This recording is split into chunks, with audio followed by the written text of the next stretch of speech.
This is Ben Whitmore with CCSE Learning. I had the pleasure to sit down with SFCC anthropology instructor and Italic chair, Dr. Sarah Martin.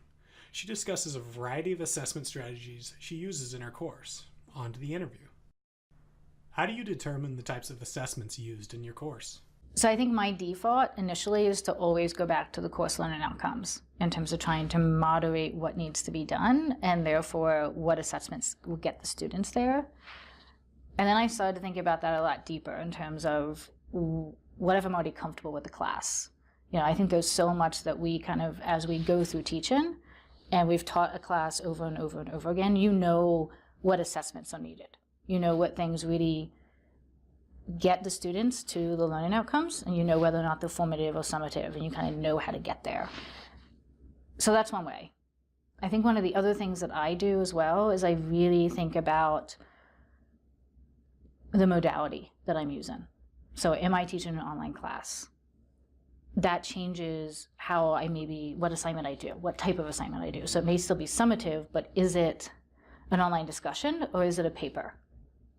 So the modality has a big effect on how many formative assessments I give, how many summative assessments I give, and how I build them up to those.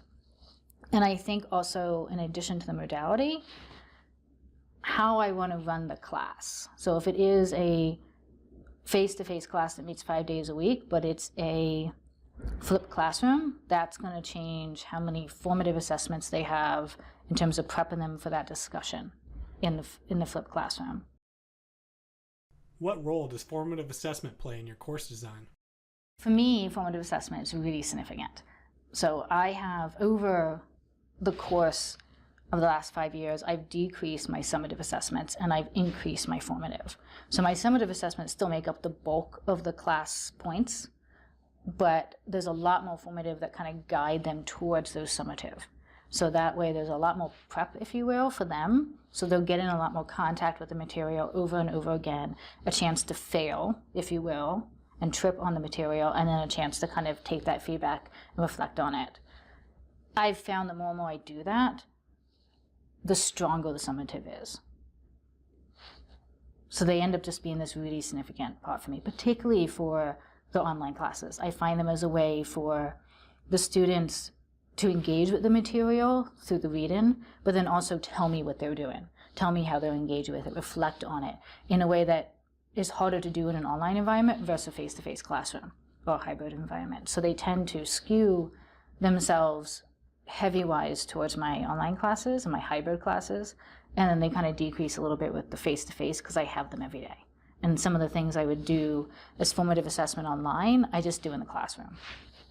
Just more of a natural... More of a natural thing. So when I started teaching online, I kept thinking, how am I going to turn what I do in the classroom that helps clarify a topic, how am I going to translate that into an online environment? And that's when I really started to do more and more formative assessments, because that was a way to have that learner-instructor dialogue around the content that they would have gotten in the face-to-face.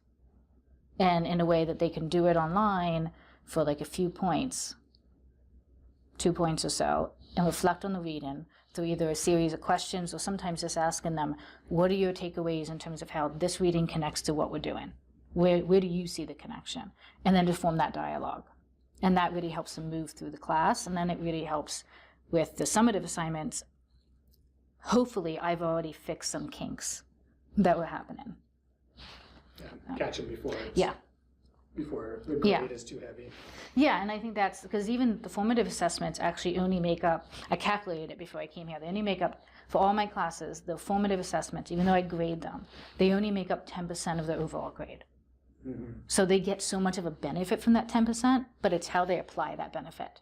So I'm not stacking the class where they're doing all these little assessments that are suddenly 50% of the grade. Rather, ultimately, they're only 10% of the grade. But they get such a benefit that they can make that other 90% really strong if they utilize it. How do you design your summative assessments? Are they more traditional or authentic? So I definitely have exams. So I'm gonna do 2 examples. So my 100 level class actually has a midterm and a final, and my 200 level class just has a final. So I do that type of traditional assignment, and a mixture of multiple choice match in short answer. They tend to be skewed towards short answer. But I also do a lot of non-traditional or the authentic assignments that you were talking about. So for both the hybrid and online classes, I do discussion threads. And because it's an anthropology class, particularly a survey class, what they're doing is picking, let's say, an archaeological site and reporting on it as if they're a museum director. So they get the authentic part where they get to choose what they want to do. They get to choose a format, so they can do a poster or a blog posting or a video upload that advertises that, and they're doing it through representing the museum. So they get that choice, which I think helps make it authentic. So as a survey class, I can't cover every single archaeological site, but this lets them say, I've always loved Egypt, or I grew up in Arizona, and I want to talk about this site that used to always be down the road from my house. So, or I'm planning this trip in the summer to this particular location, and I want to look at archaeology in that area. So I tend to try to do that mixture, where they still have to really dive into the content and use the content to then talk to the public. But they get to also do it in a way in which they're interested in the subject, hopefully. But they're also still accountable in the midterms and the final for all Yes. of the course content. Right, and the midterm and the final tends to be like where the short answer questions will address a particular article that we read. How does X, Y, and Z relate to this site in Turkey?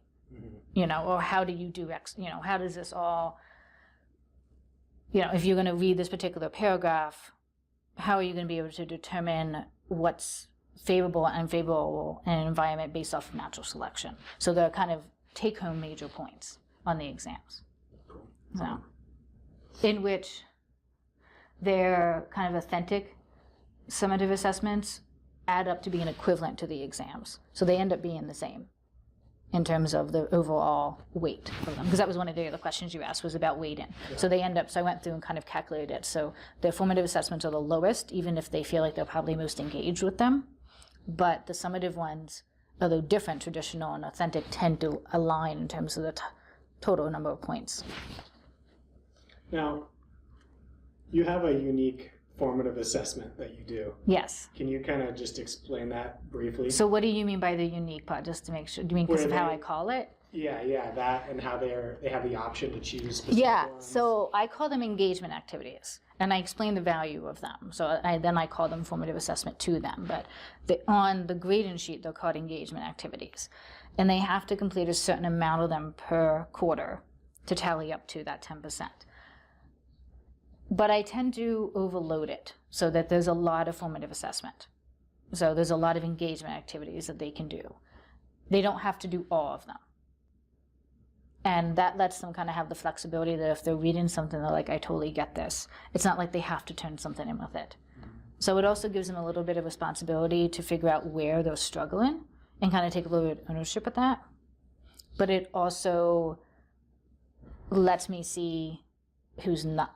How do I phrase that? Sometimes when they're not doing them, it's also an alert to me.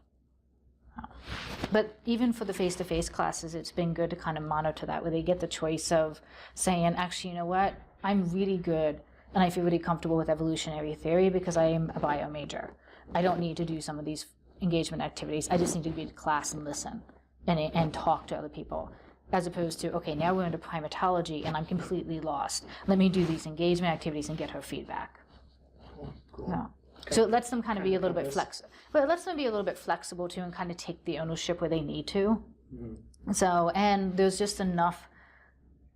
Overall, though, it's not like I offer this huge, gigantic amount. There's probably about 6 or 7 extra, if you will. Mm-hmm. So it's one of those things too, just to say if you're sick and you can't make it to class and you can't turn in your engagement activity, that's okay. So.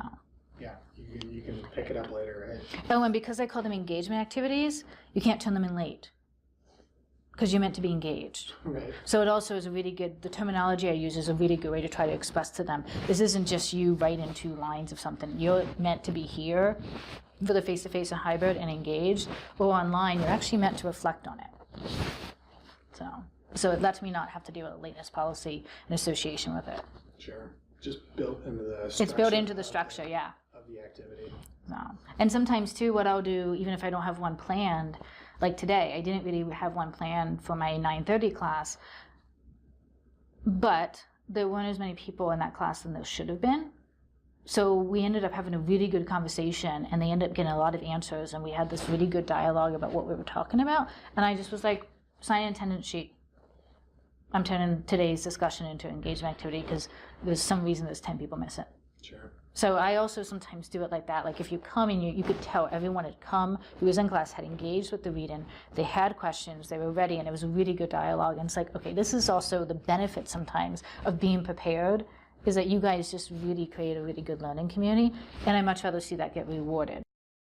How have you found balance between assessing student work and protecting your own personal time? I feel like this question changes every single time I answer it. And I don't think I've solved it. Like I think that I have a balance now, but I also feel like that's completely fluid and it's going to change. Target. Yeah, it's a moving target. I don't feel like it's static at all. It's one of those things that I think every single week I'm trying to figure out that balance. But what I've done that has significantly helped is moving towards the formative assessments, particularly with the online class. I can do a lot more feedback with the formative assessments, and then the summative assessment grading is purely through rubrics, and it's so much easier. So you're kind of moving around where your time is being spent, where you're front loading everything, and then the end, ultimately the summative assignment end product is a lot easier to get through. So your grading actually decreases for that bulk of a really big assignment. Like for my W class, my very intensive class, we're doing lots of kind of little formative assessments that build them up. So their first online discussion, although a summative assignment, is the beginning part of their paper one. So all the feedback I'm going to give them here, I don't need to give in the paper. They should be applying it to the paper. So I found those little ways where you kind of front load with formative assessment and then also scaffold. So you're actually doing some of the feedback all throughout. And then by the time you get to the final product, it's a lot easier. Because I used to always want to over-comment, even at the final product. And now I've kind of found that balance. The other thing that I really started to do for my online and my hybrid classes is I've given myself time frames. I schedule myself to do work associated with the online environment. Because I think with Canvas, you can get into Canvas and suddenly you could do everything. And you could sit there for 5 hours and get everything graded on a Saturday, if you really wanted to. So what I've done is kind of monitor my time throughout the week and scheduled myself and said, okay, I do 2 hours devoted to the online class today in terms of grading and feedback. And that's been really helpful. No. But outside of that, I don't think I found the perfect balance. But it also changes every quarter. I mean, it changes what modalities you have. Sure. I mean, sometimes it's easier to have a face-to-face because you're there every single day with them. And you engaging with them enough that you're not turning over materials to them, but you're having a conversation with them that's getting the same feedback to them. So you're done with that class and maybe you're done for the day. But you're not, but with an online environment, you could be there forever. So I even really monitor when I engage in that online environment, whether it's grading, feedback, answering emails, so that I'm not like that. No. And I've used the Canvas app as well. And the reason why I like that app is you can get caught in the app in terms of grading. But when you go to grade a quiz or an online discussion in the app, you have to go also sign in again. Like the app forces you to want to sign in again. I just don't. So I've also put up those little barriers where, oh, I could grade that or while I'm cooking dinner, or then the pasta water boil, I could grade those 2 online discussions, or I don't have to because I have to go one more step to sign in. Right. So I think that's really helped. Setting up your own barriers, Yes. setting up Which is hard. and then just try Yeah. to stick to it. And I think that's hard because we want to, well, I don't even know if we want to, but I think we have this internal pressure in academics to constantly be in contact with students and constantly giving feedback and be available.